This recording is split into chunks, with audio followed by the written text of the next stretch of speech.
بسم اللہ الرحمن الرحیم۔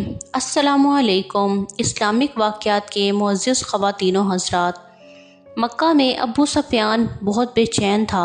آج کچھ ہونے والا ہے۔ اس کی نظر آسمان کی طرف بار بار اٹھ رہی تھی۔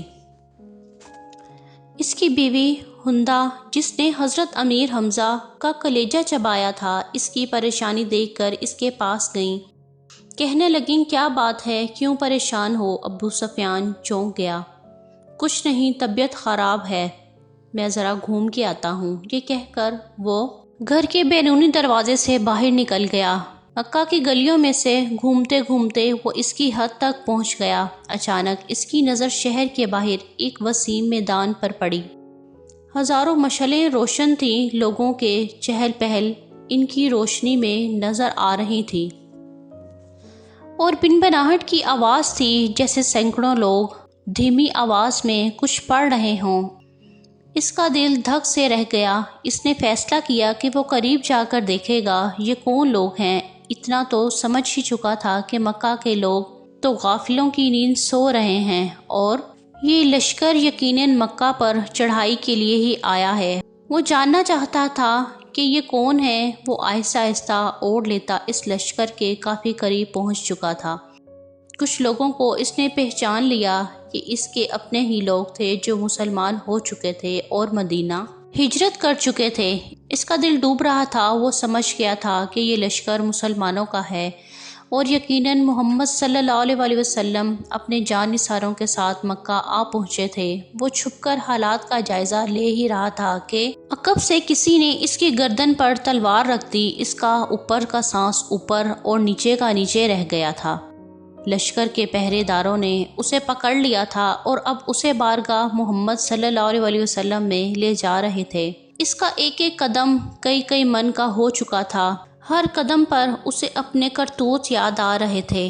جنگ بدر، جنگ احد، جنگ خندق، خیبر، سب اس کی آنکھوں کے سامنے ناچ رہے تھے۔ اسے یاد آ رہا تھا کہ اس نے کیسے زرداران مکہ کو اکٹھا کیا تھا اور محمد صلی اللہ علیہ وسلم کو قتل کرنے کے لیے کیسے نجاشی کے دربار میں جا کر تقریر کی کہ یہ مسلمان ہمارے غلام اور باغی ہیں، انہیں ہمیں واپس دو۔ کیسے اس کی بیوی ہندہ نے حضرت امیر حمزہ کو اپنے غلام حبشی کے ذریعے شہید کروا کر ان کا سینہ چاک کر کے کلیجہ نکال کر چبایا اور ناک اور کان کاٹ کر گلے میں ہار بنا کر ڈالے تھے، اور اب اسی محمد صلی اللہ علیہ وسلم کے سامنے پیش کیا جا رہا ہے۔ اسے یقین تھا کہ اس کی روایات کے مطابق اس جیسے دہشت گرد کو فوراً ہی قتل کر دیا جائے گا۔ ادھر بارگاہ رحمت اللہ عالمین حضرت محمد صلی اللہ علیہ وسلم میں صحابہ کرام موجود تھے، اور صبح کے اقدامات کے بارے میں مشاورت چل رہی تھی کہ کسی نے آ کر ابو سفیان کی گرفتاری کی خبر دے دی۔ اللہ اکبر! خیمہ میں نہ آئے تکبیر بلند ہوا۔ ابو سفیان کی گرفتاری ایک بہت بڑی خبر اور کامیابی تھی۔ خیمہ میں موجود عمر بن خطاب اٹھ کر کھڑے ہوئے اور تلوار کو بیان سے نکال کر انتہائی جوش کے عالم میں بولے، اس بدبخت کو قتل ہی کر دینا چاہیے، سارے فساد کی جڑ یہی ہے۔ چہرہ مبارک رحمت للعالمین صلی اللہ علیہ وسلم پر تبسم نمودار ہوا، اور ان کی دلوں میں اترتی ہوئی آواز گونجی، بیٹھ جاؤ عمر، اسے آنے دو۔ عمر بن خطاب آنکھوں میں غضب لیے حکمت رسول صلی اللہ علیہ وسلم کی اطاعت میں بیٹھ تو گئے کہ ان کا بس چلتا تو ابو سفیان کے ٹکڑے ٹکڑے کر ڈالتے۔ اتنے میں پہرے داروں نے بارگاہ رسالت صلی اللہ علیہ وسلم میں حاضر ہونے کی اجازت چاہی۔ اجازت ملنے پر ابو سفیان کو رحمت للعالمین صلی اللہ علیہ وسلم کے سامنے اس حال میں پیش کیا گیا۔ اس کے ہاتھ اسی کے امامے سے اس کی پشت پر بندھے ہوئے تھے۔ چہرے کی رنگت پیلی پڑ چکی تھی، اور اس کی آنکھوں میں موت کے سائے لہلہا رہے تھے، اور اس نے رسول پاک صلی اللہ علیہ وسلم سے ایک عجیب جملہ سنا، اس کے ہاتھ کھول دو اور اس کو پانی پلاؤ۔ فرمایا، بیٹھ جاؤ ابو سفیان۔ ابو سفیان ہارے ہوئے جواری کی طرح گرنے کے انداز میں خیمہ کے فرش پر پیچھے قالین پر بیٹھ گیا۔ پانی پی کر اس کو کچھ حوصلہ ہوا تو نظر اٹھا کر خیمہ میں موجود لوگوں کی طرف دیکھا۔ عمر ابن خطاب رضی اللہ تعالیٰ عنہ کی آنکھیں غصے سے سرخ تھی۔ ابو بکر ابن قحافہ کی آنکھوں میں اس کے لیے افسوس کا تاثر تھا۔ عثمان بن عفان رضی اللہ تعالیٰ عنہ کے چہرے پر عزیز داری کی ہمدردی اور افسوس کا ملا جلا تاثر تھا۔ حضرت علی رضی اللہ تعالیٰ عنہ کا چہرہ شفاف تھا۔ اسی طرح باقی تمام اصحابہ کے چہروں کو دیکھتا دیکھتا آخرکار اس کی نظر حضرت محمد صلی اللہ علیہ وسلم کا چہرہ مبارک پر آ کر ٹھہر گئی، جہاں جلالت اور رحمت کے خوبصورت امتزاج کے ساتھ کائنات کی خوبصورت ترین مسکراہٹ تھی۔ کہو ابو سفیان کیسے آنا ہوا؟ ابو سفیان کے گلے میں جیسے آواز ہی نہیں رہی تھی۔ بہت ہمت کر کے بولا، میں اسلام قبول کرنا چاہتا ہوں۔ عمر بن خطاب ایک بار پھر اٹھ کھڑے ہوئے، یا رسول صلی اللہ علیہ وسلم، یہ شخص مکاری کر رہا ہے، جان بچانے کے لیے اسلام قبول کرنا چاہتا ہے، مجھے اجازت دیجیے میں آج اس دشمن ازلی کا خاتمہ ہی کر دوں۔ آپ صلی اللہ علیہ وسلم نے فرمایا، بیٹھ جاؤ عمر، بولو ابو سفیان، کیا تم واقعی اسلام قبول کرنا چاہتے ہو؟ ابو سفیان بولا، میں سمجھ گیا ہوں کہ آپ صلی اللہ علیہ وسلم اور آپ کا دین بھی سچا ہے اور آپ کا خدا بھی سچا ہے، اس کا وعدہ پورا ہوا۔ میں جان گیا ہوں کہ صبح مکہ کو فتح ہونے سے کوئی نہیں بچا سکے گا۔ چہرہ رسالت صلی اللہ علیہ وسلم پر مسکراہٹ پھیلی۔ ٹھیک ہے ابو سفیان، تو میں تمہیں اسلام کی دعوت دیتا ہوں اور تمہاری درخواست قبول کرتا ہوں، جاؤ تم آزاد ہو، صبح مکہ میں داخل ہوں گے انشاءاللہ۔ میں تمہارے گھر کو، جہاں آج تک اسلام اور ہمارے خلاف سازشیں ہوتی رہی ہیں، امن و قرار دیتا ہوں۔ جو تمہارے گھر میں پناہ لے گا وہ محفوظ ہے۔ ابو سفیان کی آنکھیں حیرت سے پھٹی جا رہی تھیں۔ اور مکہ والوں سے کہنا کہ جو بیت اللہ میں داخل ہو گیا اس کو امان ہے، جو اپنی کسی عبادت گاہ میں چلا گیا اس کو امان ہے، یہاں تک کہ جو اپنے گھروں میں بیٹھا رہا اس کو امان ہے۔